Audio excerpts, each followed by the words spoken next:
So we've got less than 1 month left until the June LSAT, and we want to score 170 plus. I'm going to break this down into two parts, whether you're new to the LSAT or you've been at this for a while. Either way, I'm going to recommend that you not focus on logic games when you're taking the June LSAT.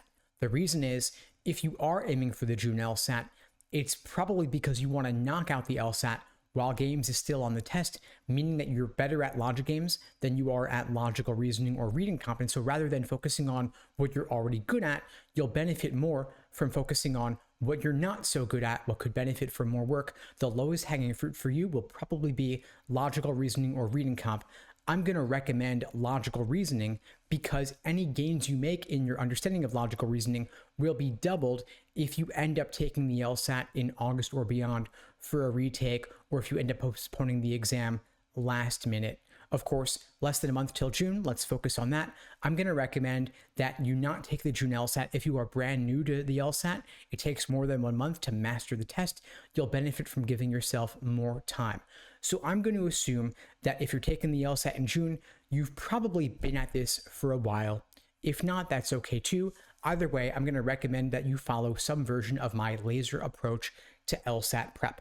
LASER is an acronym standing for Learning, Accuracy, Sections, Exams, and Review, and it is the foundation of all of my day-by-day LSAT study plans that I create for my students at LSAT Unplugged.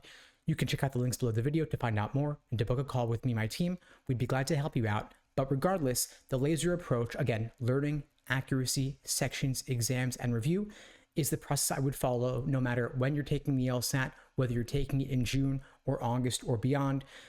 When you have less than 1 month, I'm going to assume that you've already figured out the learning, accuracy, and sections phases of the plan, and instead you are ready to focus your time more on exams and review. So every week over the next few weeks, your program is going to look pretty much the same.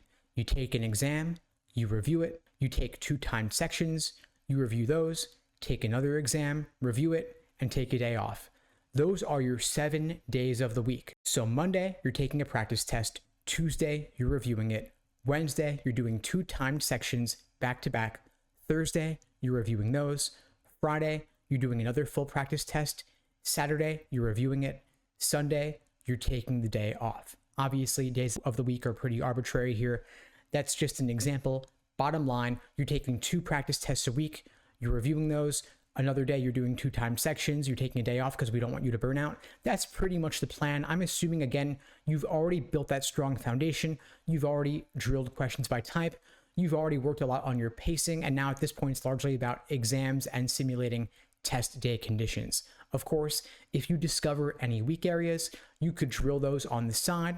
And then, of course, the day before the LSAT itself, you're taking the day off to rest because you don't want to burn out. Ideally, you will have taken at least 10 full-length timed practice tests before the big day itself, so that test day itself feels like just another run-through. Now, if you are considering the August LSAT, as I said, I'm going to recommend giving a bit more attention to logical reasoning because, of course, there's no more logic games on the test after June. And again, any gains you make in your understanding of logical reasoning will be doubled because it's going to be 2/3 of the exam, not just 1/3 of the exam. So you're going to spend more time on the learning phase of the plan where you focus on the most common question types, like in logical reasoning, for example, necessary assumption, inference, and flaw. We don't want you wasting time on the rare question types that hardly ever show up since everything's worth the same amount. In reading comp, we're going to focus first and foremost on getting down what is the main idea. Then phase 2 accuracy, we're drilling questions by type to better understand the proper perspective from which to view each section and each question type.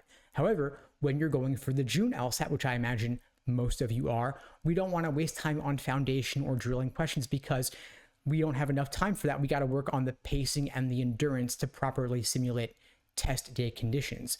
Foundational work and drilling by type, that's for somebody who's got at least 2 to 3 months before their LSAT, like those taking the August test. For someone taking the June LSAT, we don't have time for that. Again, we're working on simulating test day conditions and, of course, properly reviewing LSAT questions using that Socratic review method framework that we implement and show students how to apply at LSAT Unplugged. We're understanding what's tripping us up, regarding a certain question. Was it the stimulus, the question stem, or the answer choices, tempting wrong answers, unappealing right answers? We dig into all of that through our live small group coaching programs and one-on-one coaching.